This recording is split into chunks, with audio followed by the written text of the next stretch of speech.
Hello and welcome to the weather update on this Saturday night. It's 10 o'clock on September 16th, and Lee has made landfall in Nova Scotia.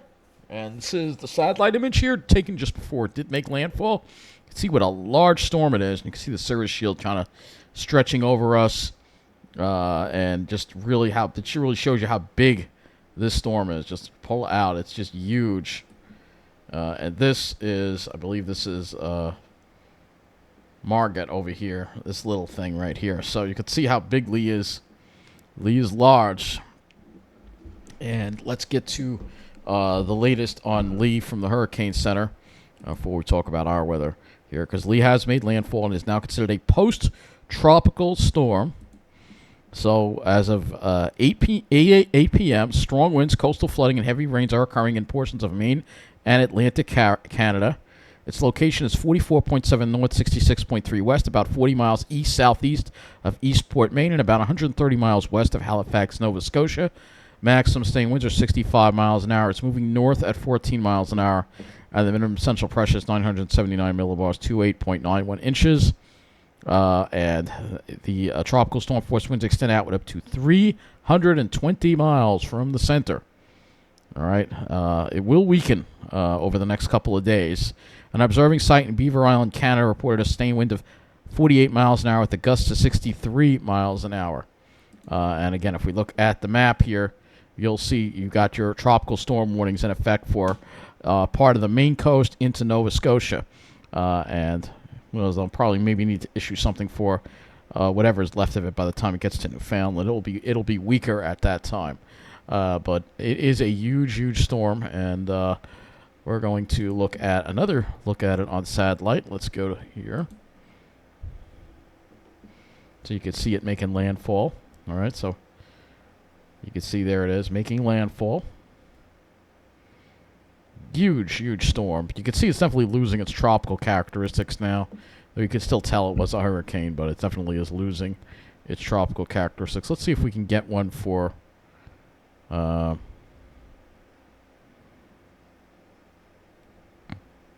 Northern Atlantic, so you get an idea here. We can get one for Northern Atlantic, and I'll run this a little longer so you get to see its evolution throughout the day here.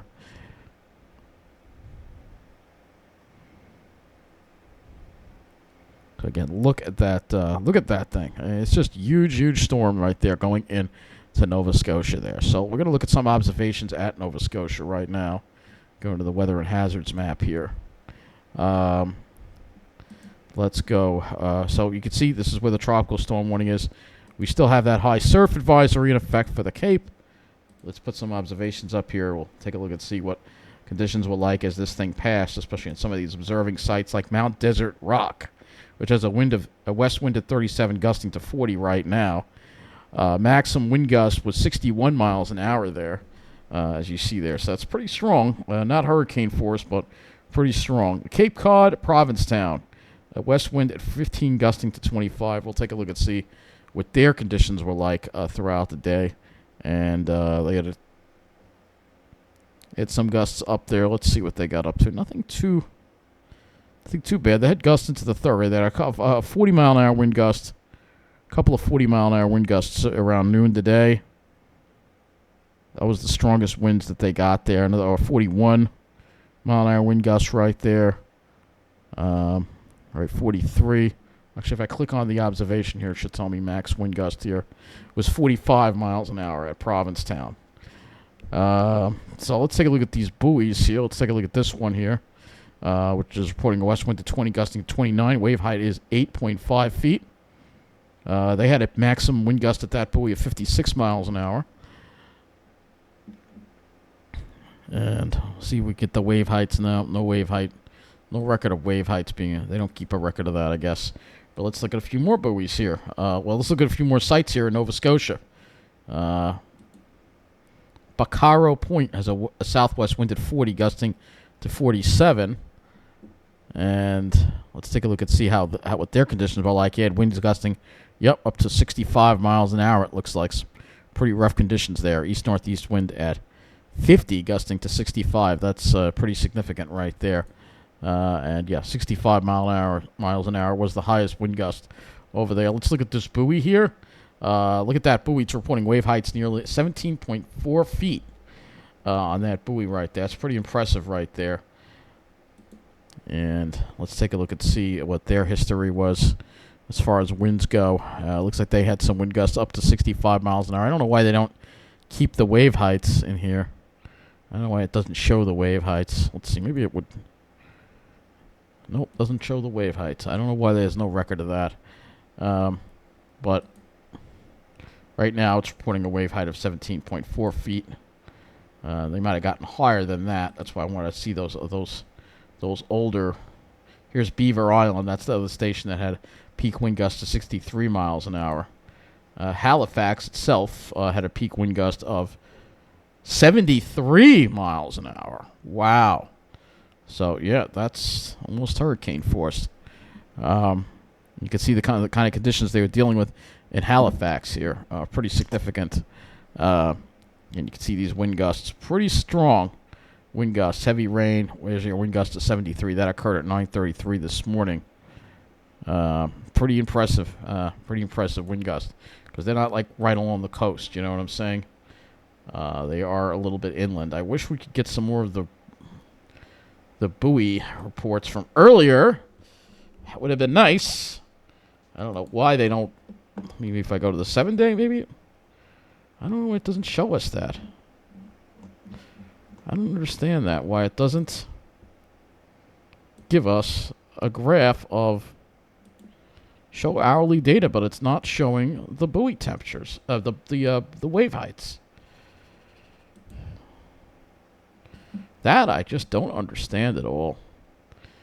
I really don't understand that. I would have liked to have seen a record of the wave heights, but I don't understand why they don't offer that. They only give the current wave height, and that's it. So 17.4 feet. That's still almost a 20-foot waves that you're dealing with over there. So still dealing with some very strong wind gusts here. Maine got hit hard too as well by this. So we're going to look at some of the stories here about this. So we're going to go here to the AP here, and it says Atlantic Storm Lee makes landfall in Canada with winds of 70 miles per hour, and 1 man is killed in Maine. So at Bar Harbor, Maine, Atlantic Storm Lee it didn't make landfall at Bar Harbor, but that's what it says the article is published. But Atlantic Storm Lee I don't want to call it Hurricane Lee. Unbelievable. It's Hurricane Lee, all right? And they want to get out of saying Hurricane Lee, but to me it's still a hurricane. It made landfall near hurricane strength Saturday, Nova Scotia, Canada, after bringing destructive winds, rough surf, and torrential rains to a large swath of New England and maritime Canada that toppled trees, swamped coastlines, and cut power to tens of thousands. And 1 person was killed in Maine when a tree limb fell on his vehicle. Maximum sustained winds of 70 miles an hour. The center of the post-tropical storm, with maximum sustained winds of 70 miles an hour, the center of the post-tropical cyclone came ashore 135 miles west of Halifax, the capital of Nova Scotia. That's about 50 miles southeast of Eastport, Maine. Lee is expected to weaken as it moves north into New Brunswick and the Gulf of St. Lawrence. Its top sustained wind speed has dropped slightly to 65 miles an hour with higher gusts. In the United States, tropical storm warning remained in effect from Stonington, Maine, north to the U.S.-Canada border. That included Bar Harbor, the touristy gateway to Acadia National Park, where a whale watch vessel broke free of its mooring and crashed ashore, and authorities worked to offload 1,800 gallons of diesel fuel to prevent it from spilling to the ocean. Lee flooded coastal roads in Nova Scotia and took ferries out of service as it fanned anxiety in a region still reeling from wildfires and severe flooding this summer. The province's largest airport, Halifax Stanfield International, canceled all flights. People are exhausted. It's so much in a small time period, said Pam Lovelace, a counselor in Halifax. Hurricane force winds extend outward up to 140 miles from Lee Center, with tropical storm force winds extending outward up as far as 320 miles, enough to cover all of Maine and much of maritime Canada. The storm was so big that it caused power outages several hundred miles from its center. At midday Saturday, 11% of electricity customers in Maine lacked power, along with 27% in Nova Scotia, 8% in New Brunswick, and 3% in Prince Edward Island. Storm surge of up to 3 feet was expected along coastal areas, accompanied by large and destructive waves. And Lee could drop as much as 1 to 2 inches of rain on parts of eastern Maine and New Brunswick through Saturday night. A 51-year-old motorist in Searport, Maine, died when a large tree Limb fell on his vehicle Saturday on Highway 1 during a period of high winds. Should never drive in these when the winds are like that. It's very dangerous. The tree limb brought down live power lines, and utility workers had to cut power before the man could be removed. The storm skirted some of the most waterlogged areas of Massachusetts that experienced severe flash flooding days earlier, when fast water washed out roads, caused sinkholes, and damaged homes and flooded vehicles. In eastern Maine, winds died down enough by late afternoon for utility workers to begin using their bucket trucks to make repairs. Both Central Maine Power and Versant Power had hundreds of workers, including out-of-state crews, to assist. At this point, the storm was resembling a nor'easter, said Sarah Thunberg, a National Weather Service meteorologist, referring to the fall and winter storms that often plague the region and are named because their winds blow from the northeast. These typically have a much wider wind field than tropical systems. But the entire experience area, I'm not going to read this whole thing. It's a long article here, but Lee did share some characteristics of 2012 Superstorm Sandy. Both are once strong hurricanes that became post-tropical cyclones, cyclonic storms that have lost most of their tropical characteristics before landfall. Lee was not expected to be nearly as destructive as Sandy, which caused billions of dollars in damage and was blamed for dozens of deaths in New York and New Jersey. And Lee also isn't anywhere near as severe as the remnants of Hurricane Fiona, which a year ago washed houses into the ocean in eastern Canada and knocked out power to most of 2 provinces and swept the women out to sea. Destructive hurricanes are relatively rare so far north. The Great New England Hurricane of 1938 brought wind gusts as high as 186 miles an hour and sustained winds of 121 miles per hour to Massachusetts' Blue Hill Observatory, but there have been no storms that powerful in most recent years. So yeah, try to downplay it a little bit, I guess you could say. But I guess it didn't turn out to be as bad as Fiona, but we do have a lot of power outages here. And if we go Hurricane Lee here, we can just put news here, get some more news here about this.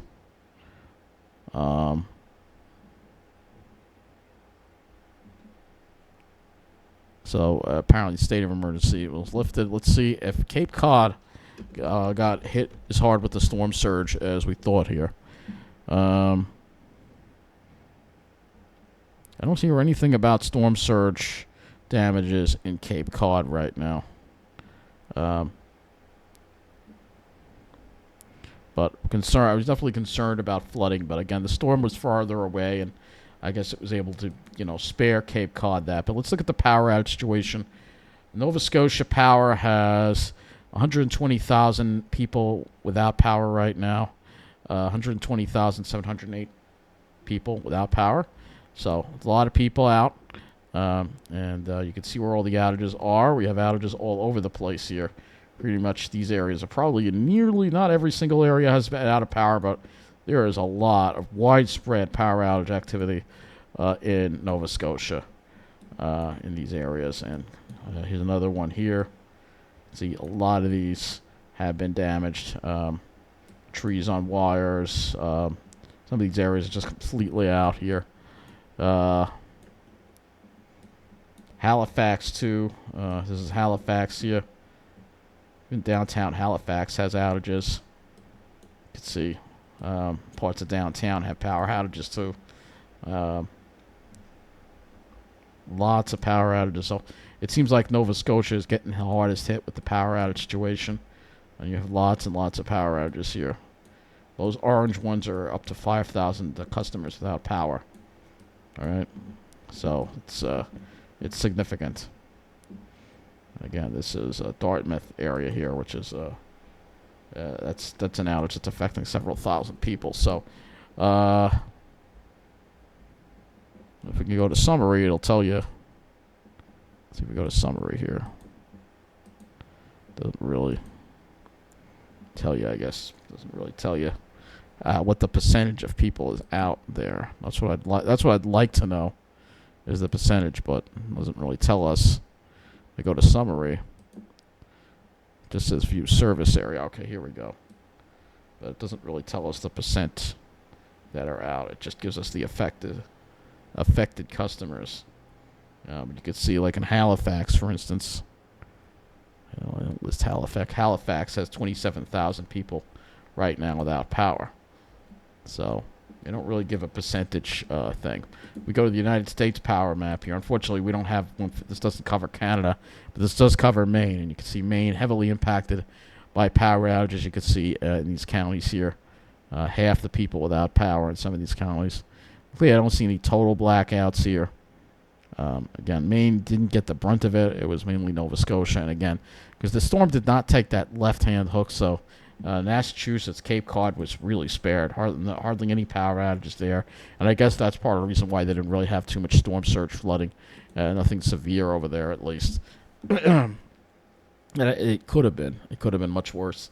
But for Nova Scotia, yeah, they're dealing with it. And again, they call it a post-tropical cyclone, if that's what they want to call it. But it's still very powerful. Very powerful storm, though. Yeah, not quite the same kind of wind gusts that we had with Fiona. Fiona was stronger, but it's still causing a lot of damage. And the thing is, it's a larger storm than Fiona, although not as wrapped up as far as tight goes. It's a bigger storm, but it's not as strong. So look at a few more satellite images here from today. Show you today's satellite. And again, you'll see the clouds here, the clouds from Lee, kind of departing as the sun goes down. And you'll see, just taking a picture of some of the cirrus clouds from Lee here today. You can see there's some of them right there. And here. It's really something. And then cleared out by sunset, though. Nice clear sky, but we'll have more cirrus rolling in for us tomorrow. So let's get to our weather today, all right, because we did have breezy conditions out there. I can see West Hampton's already got radiational cooling. They're down to 54. Everybody else is generally in the 60s. 68 at Farmingdale, 63 at Islip. Hopefully maybe it'll be cool enough tonight that I can turn off the air conditioner a little bit later. But, it's going to take a little while for that hot alley to cool off. Looking at the day today, we got temperatures generally in the mid-70s today. Gusty northwest winds. Pretty low dew points, too. Low dew points only in the 40s for much of the day. So, pretty low dew points as well. So, let's go look at our highs. And our highs generally were in the mid-70s, so pull this a little more. Mid-70s. Further east you were cooler because the sun wasn't out as much at the thicker clouds. Low 70s. More to the west toward Jersey, you had upper 70s to around 80. Let's look at the lows. 54 at West Hampton. I think that's the current temperature. 60 at Islip, and we have some 50s in much of New Jersey. That 48 at Coilfield there. Yeah, that's the coldest one there. So that's definitely radiational cooling. It's amazing they were able to get radiational cooling with that wind last night. But I guess the wind was enough just to die down, just enough that you get that radiational cooling. And like I said, they're already down to 54 along with West Hampton there. And the winds are dying down tonight. Though you still see the winds have shifted now a little more to the west versus the northerly flow we had yesterday. So let's go look at our weather statistics for the day. And Islip got up to 74, normal high 75, so only 1 degree below normal. Pretty much right at the normal mark today at Islip. Central Park, 74 was the high, low was 60, so that's 2 degrees above normal for the day. 2 degrees below normal for the day. So I'm just going to talk about the weather short term, and we'll go more into the longer term tomorrow. There's Lee, and Lee is going to be moving. And I guess we want to move that a little, go to a wider view. I guess we have to go to the north. I think they have